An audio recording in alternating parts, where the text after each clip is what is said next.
coming up for 25 minutes to 9 o'clock on this Monday morning. Now, one trend on social media could get parents into trouble with their kids. Known as sharenting, it's when parents share photos of their children, or stories, in fact, on social media. Yeah, well, a trend analyst, Dion Chang, warns that toddlers of today will find out the extent their lives have been documented only as they approach adolescence. He says the pictures their parents find cute and adorable now might not be viewed the same light in the future. And they could also lead to some more dangerous issues. Well, Dion is here to share with us what the dangers are about all of this. Dion, good morning. Good morning. And thanks for your time. So what are we talking about? Are we talking about what we once thought were those cute bathtub pictures, yes. baby's first bath, baby's, yes. first swimsuit? So essentially, you're seeing it from more your social media savvy millennials who are actually becoming the parents now.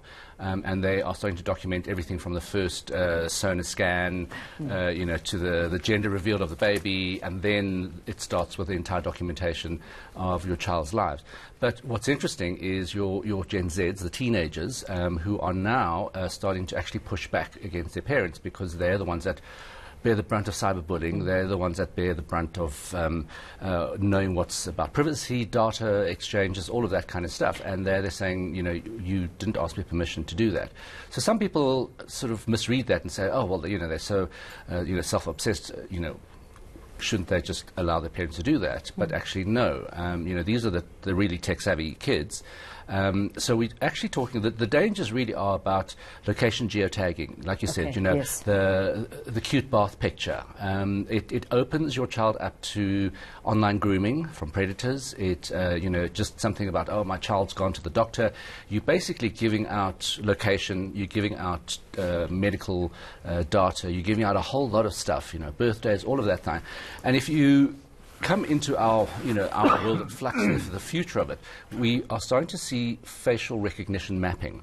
So you're actually able to lift somebody's face and then you manipulate that. So you're actually, in the very near future, it's going to become very commonplace to be able to manipulate words that you would be able to make that child say something that he didn't say something and post it onto YouTube or something like that. So that's the real kind of dangers of where we're going with that. Yeah, and I mean, one of the issues for me is that you'll find that these bloggers, let's say mom bloggers, as some research has shown that they like to tell stories, they themselves already have a presence on the social media platform.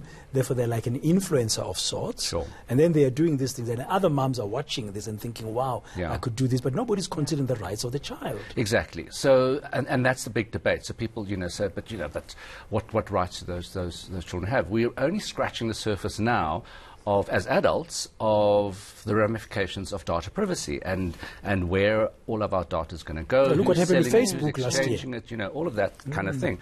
Exactly. So, in the column I wrote, I said, maybe we should actually take lessons instead of admonishing the kids about doing these. They're the ones that are actually a bit more tech savvy. So over and above the dangers of it is the sheer embarrassment because, so most of the kids that are pushing back now are turning about 13, so in, let's say, law-abiding countries, so you're only allowed to actually get onto social media at the age of 13, and that's when they start looking at what their parents have been posting, and to their horror, they find themselves in baby pictures and this, and having screaming tantrums and everything.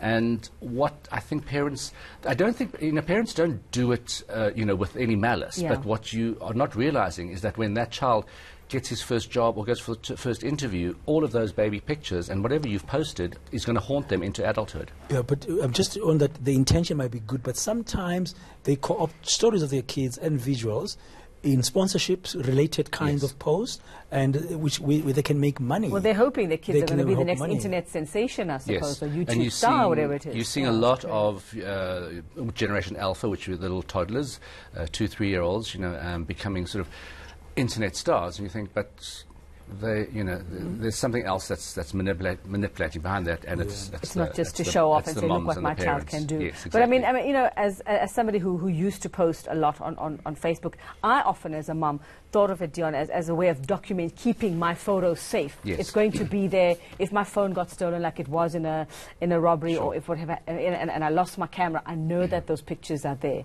So, are we saying don't post at all. Don't put it out there at all. No. Or be mindful of what you're doing and Yes, how so you're that's doing it. exactly it. It's much more of understanding of the environment that you are using. So that the social media nowadays is almost like a loaded gun. You be careful of how you fire it off. Yeah. So it is about parents being very mindful about the privacy settings to make sure that you do the settings, about not sharing sort of geotags with that.